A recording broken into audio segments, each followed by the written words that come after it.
primeiramente, seja bem-vindo ao curso pré-ENEM da plataforma Mais IFMG. Meu nome é Amanda, eu sou professora de Física de vocês nesse curso e hoje nós vamos para a nossa aula 4, onde vamos aprender um pouquinho mais sobre circuitos elétricos. Nessa aula, nós vamos aprender o que é a corrente elétrica, como ela está presente na nossa vida, o que é um circuito elétrico simples e, por fim, vamos trabalhar alguns conceitos básicos de energia e potência elétrica. Vamos lá? Eu aposto que já deve ter dado algum pico de energia na sua residência e você passou horas e horas no tédio. E quando a energia elétrica voltou, foi aquela alegria, certo? Bom, a energia elétrica hoje, ela passou a ser um bem fundamental para a humanidade, tanto socialmente quanto economicamente. A energia elétrica ela está presente desde o momento que a gente acorda até a hora que a gente vai dormir. Seja pelo celular, seja por essa aula, interação que a gente esteja tendo, e até mesmo nos nossos pensamentos. O cérebro, ele emite os pensamentos a partir de pulsos elétricos.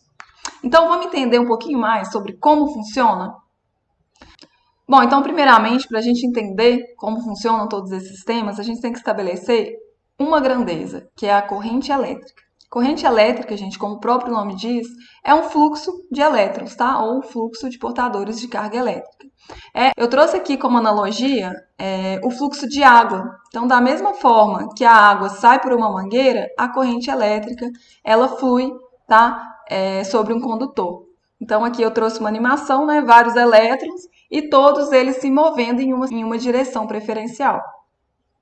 A intensidade da corrente elétrica ela pode ser dada através de uma seção reta transversal em um fio, por exemplo, um fio condutor. Imagina que a gente tem esse fio condutor. O número de elétrons que atravessa essa seção reta transversal por unidade de tempo é a intensidade dessa corrente, tá? Então, é a quantidade de cargas por unidade de tempo. A unidade de medida de corrente elétrica é o ampere, ok? O ampere ele é uma unidade derivada e 1 ampere equivale a 1 coulomb por segundo, beleza?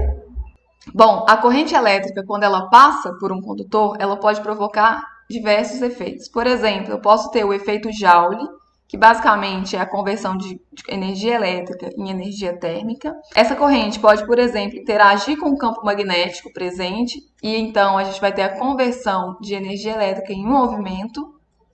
Uma corrente pode ter ainda efeitos químicos, como por exemplo no caso da eletrólise ou no caso de lâmpadas fluorescentes. Elas são utilizadas também para alimentar circuitos elétricos e eletrônicos. Nosso celular, por exemplo, ele só funciona, né, se tiver uma corrente passando sobre ele e alimentando os circuitos eletrônicos deles. Além disso, as correntes têm um fenômeno aí que talvez seja bem conhecido, né, que são os fenômenos fisiológicos. Então, quando ela atravessa o corpo humano ou algum corpo biológico, por exemplo, ela vai ter N efeitos de acordo com a sua intensidade. Então, o choque elétrico pode ser desde um formigamento, né, até a própria combustão do corpo, dependendo da quantidade de corrente que passa. Bom, mas o que eu preciso para gerar corrente? Duas coisas. Primeiro, eu preciso ter um condutor e depois eu preciso ter uma fonte, ok? Mas o que é essa fonte, Amanda? Bom, vamos lá. Vamos fazer uma analogia com um cano de água. O que eu preciso para jogar água de um lugar para o outro em uma tubulação de água? Eu preciso de diferença de pressão, certo? Se a gente não tiver diferença de pressão, a gente não vai ter força para colocar essa água em movimento. Beleza? Então, não tem fluxo de água. A mesma forma acontece com a corrente. Eu posso ter um fio condutor, vamos imaginar que isso aqui é um fio condutor, cheio de elétrons, certo? Se eu não tenho uma força suficiente para ordenar esses elétrons, né, eu não vou ter movimento deles. Que força é essa? Em física, a gente chama de potencial elétrico. E só quando eu tenho uma diferença de potencial, assim como eu preciso ter uma diferença de pressão, é que eu tenho corrente elétrica, beleza? Um dos geradores, né, mais simples que a gente pode ter é uma pilha química, né? Então, ela tem aqui uma diferença de potencial, olha só, de 1,5 volts. Se eu ligo essa pilha em um circuito, imagina que a gente coloque aqui uma lâmpada, por exemplo, para a gente conseguir observar se há ou não passagem de corrente. Então, quando esse circuito se fecha, eu vou ter sendo estabelecido aqui, né, uma corrente. Então, para eu ter corrente elétrica, eu preciso de uma diferença de potencial. Alguns livros denominam a diferença de potencial como V e outros determinam a diferença de potencial como sendo U. Tanto faz, tá bom? Então, vocês vão encontrar as duas formas.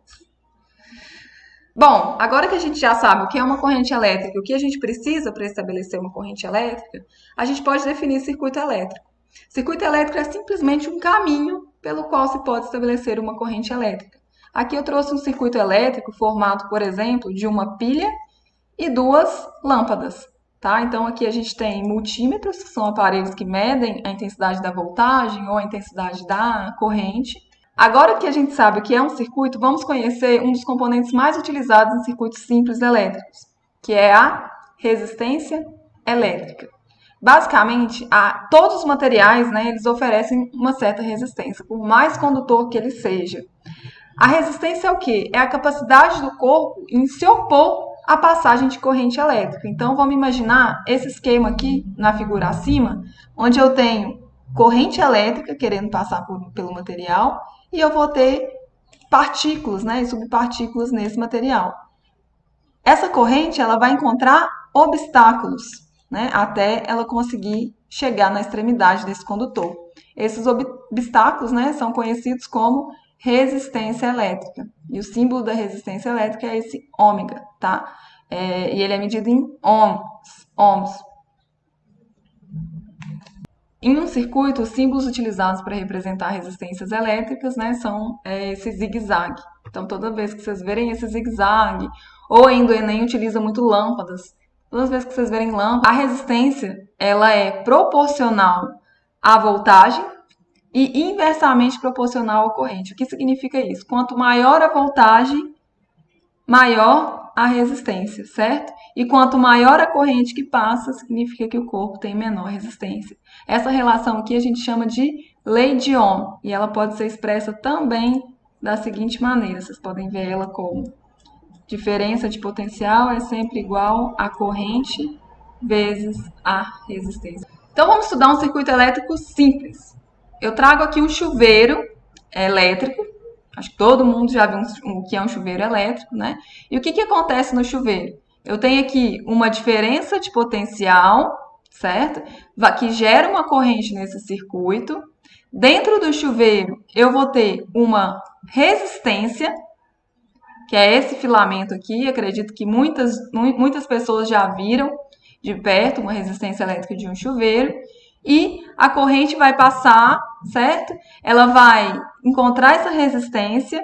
Quando ela encontra essa resistência, a energia elétrica é convertida em calor. Esse calor, né, que a gente viu na aula passada, ele vai para a água, né? E aí acaba esquentando a água, aumentando a energia térmica da água. Bom, então vamos lá.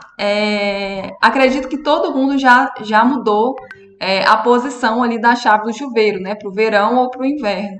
No verão a água ela fica mais morna e no inverno a água ela fica mais quentinha. Isso acontece, né? Isso acontece porque a gente altera uma propriedade chamada potência do circuito. O que é potência? Em física, gente, toda vez que a gente falar potência, significa que a gente está medindo a taxa de conversão de energia. Então, no chuveiro, lembra que eu mencionei que a gente converte energia elétrica em energia térmica? A potência desse chuveiro não é nada mais, nada menos do que a taxa de conversão de energia, ou seja, quanto de energia elétrica eu consigo transformar em energia térmica por segundo. Quanto maior a potência, mais energia eu tenho, certo? Então, eu acho que é fácil inferir, né, que na posição inverno eu tenho uma potência maior no meu chuveiro. A unidade utilizada para energia, gente, é o watts. O watts nada mais é do que o joule por segundo, ok? Acredito que você já tenha visto, né, um aparelho com uma especificação, né? Geralmente vem na caixa aqui a especificação da potência do aparelho, ou seja, quanto de energia, né, ele gasta por unidade de tempo. Então, tentar estabelecer uma relação entre potência elétrica e resistência. Eu vou utilizar aqui o nosso caso do chuveiro. Quando eu estabeleço diferença de potencial, eu tenho o quê?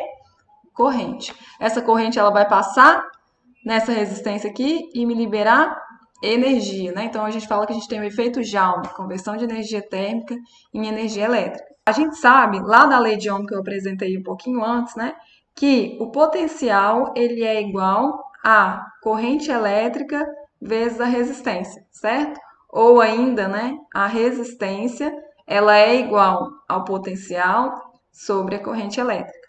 A gente viu também que potência, né, em física, é sempre energia por unidade de tempo. A energia elétrica ela só pode ser dada, né, pela relação de carga elétrica vezes a diferença de potencial. E aí lembra que a gente viu, né, que essa relação aqui, ó, de carga sobre tempo, nada mais é do que a própria corrente elétrica. Logo, né, a potência desse circuito elétrico aqui, ela pode ser muito bem explicitada, né, pela diferença de potencial vezes a corrente elétrica que passa nesse circuito.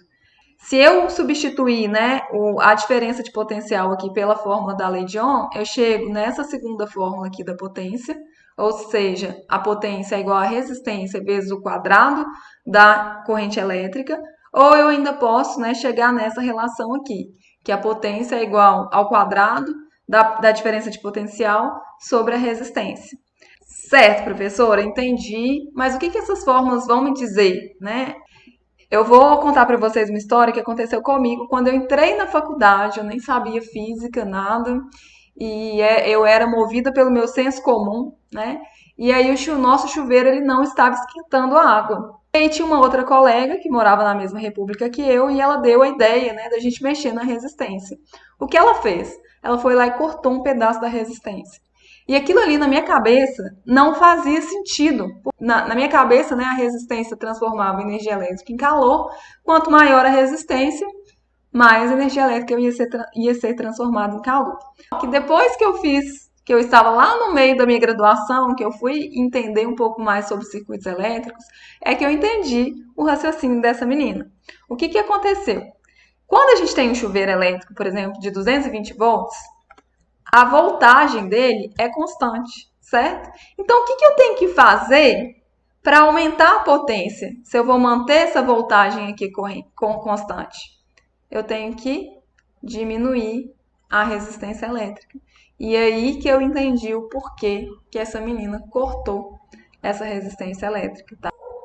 Então, vamos voltar aqui, né, para o nosso circuito elétrico lá do chuveiro. A gente tem a diferença de potencial, a corrente. Quando eu coloco na posição verão, o que acontece? Eu vou aumentar a resistência do chuveiro. Então, eu tenho aqui uma associação em série. Depois eu sugiro que vocês deem uma revisada também em associações de resistência, tá? Porque a gente tem associação em série e em paralelo. Eu aumentando essa resistência, eu vou diminuir a potência, tá? Agora, se eu quiser uma água mais quentinha, por incrível que pareça, né, contrariando o nosso senso comum, eu vou diminuir a resistência. Bom, gente, agora uma outra pergunta, né? Será que é seguro o que essa menina lá da minha república fez de cortar a resistência do chuveiro? Esquentou mais? Esquentou. Mas o chuveiro não funcionou por muito tempo, não, tá? Logo ele queimou. Porque a gente aumentou tanto a potência desse chuveiro, né, que o próprio circuito, né, ele não aguentou o efeito Joule do próprio circuito, ele foi tão alto, né, que a resistência não aguentou e se rompeu. É perigoso, tá? Isso acontece muito, então não indico fazer isso em casa. E os circuitos elétricos, né, todos os circuitos elétricos, eles estão sujeitos a um superaquecimento. Por quê? Porque por mais que a gente utilize fios que são altamente condutores, eles têm também, né, a sua resistência interna, então eles também se aquecem. E aí esse superaquecimento, né, quando eu tenho muita corrente ali ao mesmo tempo no circuito, ele pode gerar, né, consequências terríveis aí, como por exemplo um incêndio. Então a gente viu aí, né, o que é uma corrente elétrica, o que é um circuito elétrico, o que pode provocar um superaquecimento em um circuito elétrico. Mas o que a gente pode fazer para prevenir esse superaquecimento? Felizmente, né, o ser humano criou aí alguns aparelhos que ajudam a prevenir esse superaquecimento. São eles os fusíveis e os disjuntores. Os dois têm propriedades diferentes, mas a atuação basicamente é a mesma.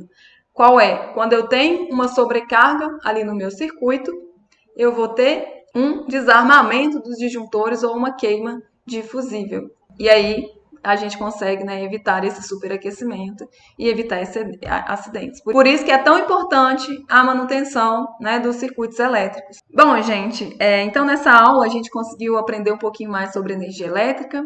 A gente viu o que são as correntes elétricas, circuitos elétricos mais simples. A gente viu o que é o efeito Joule, o perigo, né, de uma sobrecarga em circuitos devido a esse efeito.